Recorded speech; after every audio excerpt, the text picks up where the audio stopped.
সুপ্রভাত, শুভদীপ্র, শুভ সন্ধ্যা, শুভরাত্রি। আজকে আমরা একটা এমন টপিক নিয়ে কথা বলবো যে টপিক, এটা মশা উড়ে চলে গেল যাকগে, যে টপিক নিয়ে আর কি মানে মানে এই এটা একটা পার্টিকুলার টপিক না, এটা একটা পার্টিকুলার অসুখ। যে অসুখটা আমরা সবাই পৃথিবীতে যতজন আছি আমরা একটা মোস্ট প্রবাবলি 1850 খ্রিস্টাব্দ পর থেকে পৃথিবীতে আমরা যতজন বেঁচে আছি বা পৃথিবীতে এসেছি সবাই আমরা সাফার করেছি। সেটা হচ্ছে এক্সামের স্ট্রেস। ঠিক আছে, তো পরীক্ষার স্ট্রেস হচ্ছে একটা ভয়ানক অসুখ। এটা এটা মানে কি বলবো, এটা আপনার হাসি কাশির থেকেও বেশি আর কি কমিউনিকেবল একটা অসুখ। ঠিক আছে, এবং বেশি ওয়াইড স্প্রেড একটা অসুখ। ঠিক আছে, এক্সামের স্ট্রেস সবার হয়। আজ অব্দি আমি যাদের সাথে কথা বলেছি, দেখেছি, দেখা সাক্ষাৎ হয়েছে, সবার স্ট্রেস হয়। ইনফ্যাক্ট আমার নিজেরও স্ট্রেস আছে এক্সাম। ঠিক আছে, এবার কিছু কিছু লোক হয় আমার মতন ঢ্যামনা। ঠিক আছে, তারা তারা আপনার সামনে এমন নাটক করে দেখা হয় যে দেখে মনে হয় লাইফ কি সেট, সব পড়া হয়ে গেছে, সব রেডি, সব ডান, একদম 100 পাবে। আর কিছু কিছু লোক আছে, আমারই একটা বন্ধু আছে তার মতন। ঠিক আছে, এ ভাই কি হবে, ওটা কি হবে, সেটা কি হবে, এই কোশ্চেন এলে কি করবো, ওই কোশ্চেন এলে কি করবো, হ্যাঁ আমি কিছু পড়িনি, আমার কিছু হবে না। তো দ্বিতীয় জনকে দেখে মনে হয় যে এর কিচ্ছু হয়নি, এর লাইফ ফাঁক, মানে এর লাইফ পুরো জিরো। আর আগের জনকে দেখে মনে হয় এর সবকিছু হয়ে গেছে, এর লাইফ পুরো হিরো। ঘটনাচক্রে ব্যাপারটা আসলে উল্টো দেখা যায়। মানে 70%, 80 থেকে 90% এটাই দেখা গেছে যে দ্বিতীয় জন, যাকে দেখে মনে হয় লাইফটা জিরো, সেই আসলে হিরো হয়ে দাঁড়িয়ে পড়ে। আর যার প্রথম দিকে যাকে দেখে মনে হয় লাইফটা হিরো, সে পরে জিরো হয়েছে। যাক, বক্তব্য এই স্ট্রেস সবার হয়। ঠিক আছে, এই কাজসূত্রে স্ট্রেস, এই স্ট্রেস, ওই স্ট্রেস, প্রেম করতে গিয়েও আজকাল লোকের স্ট্রেস হচ্ছে। তাহলে যে জিনিস আগে লোককে স্ট্রেস দিত না, সেটাও লোককে স্ট্রেস দেয়।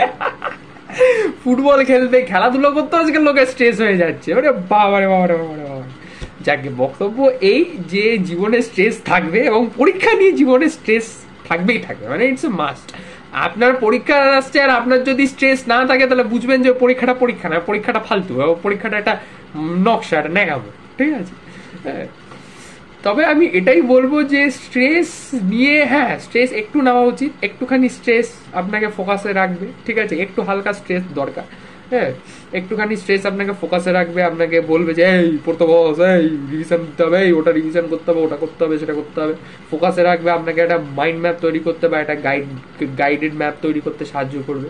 ঠিক আছে, বাট আরে মশাটা খুব জ্বালাচ্ছে যাকে, কিন্তু একটুটা যেন অত্যাধিক না হয়ে যায়। এবার এখানে একটু আর অত্যাধিকের ডিফারেন্সটা আমি ঠিক তো মেপে বোঝাতে পারবো না, এক্সাম্পল দিয়ে বোঝাচ্ছি। ঠিক আছে, আমার একটা বন্ধু আছে, বেশ সে বেশ প্রত্যেক পরীক্ষার আগে তার বেশ একটা সিচুয়েশন হয়ে যায়। ঠিক আছে, সে প্রত্যেক পরীক্ষার আগে এমন লেভেলের নার্ভাস হয়ে যায়, তাকে দেখে আমি নার্ভাস হয়ে যাই। ঠিক আছে, সে বিলাই ভাই কি হবে, ভাই এই কোশ্চেনটা এলে কি হবে, ওই কোশ্চেনটা এলে কি হবে, আমি লিখতে পারবো তো, আমার হাতটা চলবে তো, আমার পেপারটা পাওয়ার পর আমার পেন থেকে কালি বেরোবে তো, ভাই ভাই।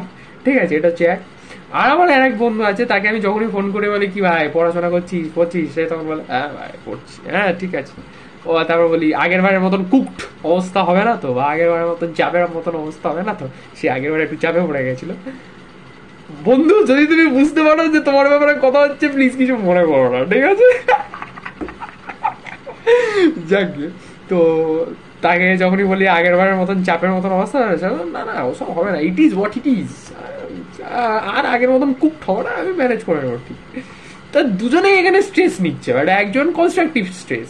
ব্যাপারটা কি যে আচ্ছা আমি স্ট্রেস নিচ্ছি, আমাকে পড়তে হবে, আমি জানি, আমাকে এই করতে হবে আমি জানি, বাট পৃথিবী শেষ হতে চলছে না, পৃথিবী ধ্বংস হয়ে যাচ্ছে না, আমি কালকে টপকে যাচ্ছি না, দের ইজ স্টিল টাইম, মাথা ঠান্ডা রেখে করে না ফার্স্ট। আর আরেকজন মিলে পৃথিবী ধ্বংস হয়ে যাবে, কালকে পৃথিবী ধ্বংস হয়ে যাবে, আমার এক্ষুনি মরে যাবো, এরকম এরকম পাগলের মতন ব্যাপার গলাইলাম। যাক, তো এই হচ্ছে বক্তব্য। তো দ্বিতীয়টার মতন আমি বলবো না হতে, হলে প্রথমটার মতন হোক। আর এই যে বক্তব্য যে stress, how to distress yourself, দেখুন এই ডিস্ট্রেসিং বলে আজ অব্দি কোনো কথা বেরোয়নি। ঠিক আছে, ডিস্ট্রেস বা স্ট্রেস কি করে নেবো না, এরকম ভাবে কোনো কথা বেরোয়নি। হ্যাঁ, আমি আগে লোককে বলতাম যে স্ট্রেস নিয়ে কি হবে, কিন্তু আমি নিজে বুঝতাম যে স্ট্রেসটা একটা ইনবিল্ড ব্যাপার, ওটা একটা রিফ্লেক্স অ্যাকশন, ওটা এমনি করেই আপনার হঠাৎ করে, মানে আপনি বসে আছেন ভাবছেন একটা টেন্স সিচুয়েশনকে নিয়ে, এমনি করে আপনার ব্রেনে একটা স্ট্রেস বা একটা ফিয়ার ফ্যাক্টর বা একটা প্রেশার চলে আসবে। ঠিক আছে, সো এই যে কথাটা যে স্ট্রেস নিও না, এটা খুব ফালতু কথা, আমি রিসেন্টলি এটা জানতে পেরেছি। আমি আগে এই কথাটা আমি আগে খুব ইউজ করতাম, আমি যে ফালতু বকতাম সেটা আমি রিসেন্টলি শিখলাম। তো আমি এটাই বলবো যে স্ট্রেস অবশ্যই আসবে, বাট সেটাকে কনস্ট্রাকটিভভাবে ইউজ করুন। এবং যখন মনে হবে যে একটু বেশি চাপ পড়ে গেছে, একটু বেশি মানে কি বলবো থ্রেশহোল্ডটা রিচ করে গেছে, চাপের থ্রেশহোল্ড রিচ করে গেছে, তখন একটু হালকা কিছু করুন। ফর এক্সাম্পল অনেকক্ষণ পড়ছেন, একটু গান শুনুন, একটু দরকার হলে খেলা দেখুন, টিভি দেখুন, একটু বাইরে হেঁটে আসুন, হাওয়া খেয়ে আসুন, হ্যাঁ একটু এক্সারসাইজ করে নিন, ঠিক আছে, একটু কিছু ভালো খান। আর স্ট্রেস করবেন ঠিকই, কিন্তু there is a difference between কি বলবো মানে স্ট্রেস করেন ঠিকই, কিন্তু চিন্তা মানে টেনশন করবেন, স্ট্রেস নেন, টেনশন না। মানে লোকে কি করে, লোকে স্ট্রেসড হতে হতে হতে হতে টেন্সড হয়ে যায়, ঠিক আছে, বাট যখনই আপনি টেন্সড হয়ে যাবেন তখন চলে আসবে নার্ভাসনেস, তখন চলে আসবে ইনডিসাইসিভনেস। স্ট্রেস আপনাকে প্রেশারে রাখবে, স্ট্রেস আপনাকে এই অ্যালার্মকে বন্ধ করে দিয়েছি যাকে, স্ট্রেস আপনাকে প্রেশারে রাখবে, স্ট্রেস আপনাকে ফোকাসড রাখবে, স্ট্রেস আপনাকে সারাক্ষণ মাথায় টুক করে টোকা মারবে যে এই করতে বস, এই ওটা করতে হবে, ওই ওটা করতে হবে। কিন্তু স্ট্রেস থেকে যখনই আপনি স্ট্রেসড থেকে টেন্সড হয়ে যাবেন, তখন কি হবে, আমি কি বেঁচে থাকবো, কাকে পড়া পকা, আমাকে আমাকে আমাকে মরা, আমাকে কি মরা ফেলা, এইটা হচ্ছে টেন্সড। আর স্ট্রেসড হচ্ছে ঠিক আছে আজকে এটা করতে হবে, ওটা করতে হবে, অনেক কাজ আছে, চাপ আছে, বাট ঠিক আছে, ও এইটা হচ্ছে স্ট্রেস। ঠিক আছে, একটু চাপে থাকা ভালো, বাট বেশি পাগলামোটা করা উচিত না। ভালো খান, পরীক্ষার টাইমে আমি জানি, ঠিক আছে, পড়াশোনা তো করতেই হবে অ্যাজ ইট ইজ, তো পরীক্ষার টাইমে রিভিশন দেন, ঠিক আছে, যে যে কোশ্চেনগুলো আপনার খুব ভালো প্রিপেয়ার্ড আছে। আচ্ছা একটা জিনিস বলে রাখি, পরীক্ষার টাইমে প্রিভিয়াস ইয়ার কোশ্চেন পেপার দেখি অবশ্যই প্রিপারেশনটা করুন, কারণ there is a big chance যে কমন কোশ্চেনই আসবে। তো র্যান্ডামলি পড়ার থেকে বা সব কভার করার থেকে I think previous year question cover করাই ভালো, বেটার, ঠিক আছে, সেটা করুন। ঠিক আছে, রোজ একটু টুকটাক করে রিভিশন দিন, আর দিনে যদি 3-4 ঘন্টাও পড়া হয়, 2 ঘন্টা পড়া হয়, তাতে অনেকটা হয়ে যায়, ঠিক আছে, তাতেও অনেকটা হয়, ঠিক আছে। হ্যাঁ, টপিকসগুলোর ব্যাপারে মাঝে মাঝে ভাবতে থাকুন, ঠিক আছে, এবং মাঝে মাঝে বন্ধু বান্ধবদের সাথে যখন কথাবার্তা হবে তখন একটু ডিসকাস করুন, ঠিক আছে, নিজের সাথেই পারলে আয়নার সামনে দাঁড়িয়ে নিজেই নিজেকে বোঝান, পড়ান, ঠিক আছে। পরীক্ষার টাইম মানে পরীক্ষা যখন চলছে আপনার, তখন টপিকসগুলোকে রিভিশন করতে থাকুন, ঠিক আছে। আজকাল আমি যা দেখছি সিইউ এবং আমাদের কলেজের এবারে যে ইন্টারনালস, পরীক্ষাগুলো গ্যাপ দিয়ে হচ্ছে, তো গ্যাপের সময় রিভিশন করুন, ঠিক আছে, রিভিশন করুন, দেখুন, রিভিশন করুন, দেখুন, করতে থাকুন, ওই প্রসেসটা রিপিট করতে থাকুন, গ্যাপ মানে ইয়ে করে করে, টাইম বানিয়ে বানিয়ে। হ্যাঁ জানি যা যা বলছি আমি নিজেও যে বিশাল ফলো করি তা না, বাট ওই আর কি বলছি আর ফলো করার চেষ্টা করি, চেষ্টা করতে করতে একদিন পুরো ব্যাপারটা সেট হয়ে যাবে, তো ওটাই টার্গেট।